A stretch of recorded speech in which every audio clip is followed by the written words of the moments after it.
Tired of dropping your phone or struggling to prop it up? Meet the Pop Sockets phone grip with expanding kickstand in black, your new must-have accessory. Don't miss out. Grab yours today. Click the link in the video description to shop now on Amazon. Black Sea Truce reads like it was written by Russia and will be used by Vlad to grab more land as he still wants war. The Black Sea ceasefire deal was written by Russia to push Ukrainian troops out of Kursk and grab more land, defense experts have warned.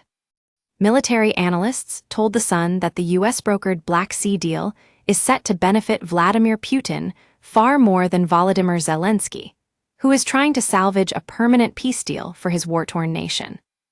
After a long marathon of negotiations, the White House confirmed that both the warring nations have agreed to halt strikes in the Black Sea region and on energy infrastructure. Washington also agreed to push to lift some sanctions against Moscow in its latest step towards endorsing Russia's positions. The agreements were struck by U.S. negotiators who met separately over 3 days in the Saudi capital, Riyadh, with delegations from Ukraine and Russia. While the full details of the ceasefire deal are yet to be revealed by top diplomats of the nations, experts fear that the deal hugely benefits Russia in the war. The dictator has now succeeded in stopping the fighting on one of Ukraine's most successful fronts, as well as halting more crippling attacks on Russian oil plants in another side deal. Putin is now expected to stall further peace deals for months until he has grabbed more swathes of invaded land and pushed Ukrainian forces out of Russia's Kursk region. Former NATO chief and British Army Colonel Hamish de Bretton-Gordon told The Sun, "This is a deal that's been written by Russia because actually they get most out of it. They can get their Black Sea fleet back in the Black Sea, as it were. They can start exporting through the Black Sea." What is very small print in this deal is also to stop attacking infrastructure, like the oil industry in Russia, which has suffered severely. Ukraine really wanted a full ceasefire, but that's not going to happen. If Russia continues to attack in the areas of Sumy and other areas in the Donbass and the east of Ukraine, then that would seem to be a very bad outcome for this deal.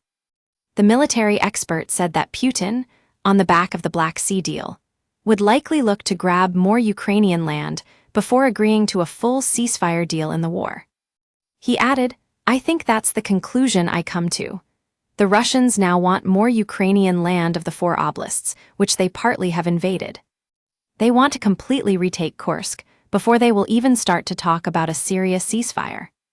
They're now saying that they want the whole of Zaporizhzhia, Luhansk, Donetsk, and Kherson as part of any deal in the future, and that would mean that they would take a considerable amount of land." Russian Foreign Minister Sergei Lavrov has been saying in the last couple of days that that is their plan. They want to take the whole of the 4 oblasts.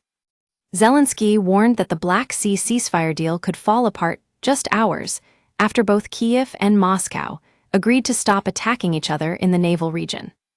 By Sayan Bose, foreign news reporter. Russia's foreign ministry said on Tuesday that the Zaporizhzhia nuclear plant is a Russian facility and transferring control of it to Ukraine or any other country is impossible. The ministry also said that jointly operating the plant was not admissible, as it would be impossible to properly ensure the physical and nuclear safety of the station. Zaporizhzhia nuclear power plant was seized by Russia in a firefight in March 2022 after sending in tanks. The world's eyes have since been on the facility, with international nuke experts regularly warning about the danger posed by the plant. It has been previously warned that the facility, stuck in the middle of the war zone, could trigger a nuclear disaster equal to 6 Chernobyls amid the devastating war. While Kyiv welcomed the US-brokered agreement, it said that it's still too early to say if the deal will work out. Embattled Ukraine's gain is that it will be allowed to relaunch its decimated grain shipping, trade across the globe from its besieged Black Sea ports. And Putin is still demanding that Ukraine must be barred from NATO and leave itself virtually defenseless by halting arms imports from the West. Former Major General Chip Chapman warned that Russia will try to play the U.S. diplomats until they get what they want. He told The Sun, "Russia still sees a military solution to this, and it will try and play Trump and his advisors until they can get something out of this." The deal doesn't mean that there will be a linear progression to an immediate and full ceasefire. At the moment, they're playing a canny game, but we'll have to wait and see if those conditions mean that it's implemented. The Kremlin said the Black Sea agreements would not come into effect unless links between some Russian banks and the international financial system were restored. During the peace talks, the U.S. committed to help seek the lifting of international sanctions on Russian agriculture and fertilizer exports, long a persistent Russian demand. The deals were reached after parallel talks in Saudi Arabia that followed separate phone calls last week between Trump and the two presidents, Zelensky and Putin. Russian Foreign Minister Sergei Lavrov said, "We will need clear guarantees. And given the sad experience of agreements with just Kyiv, the guarantees can only be the result of an order from Washington to Zelensky and his team to do one thing and not the other." Kyiv said this was untrue, and there was no requirement of sanction relief for the deals to come into force.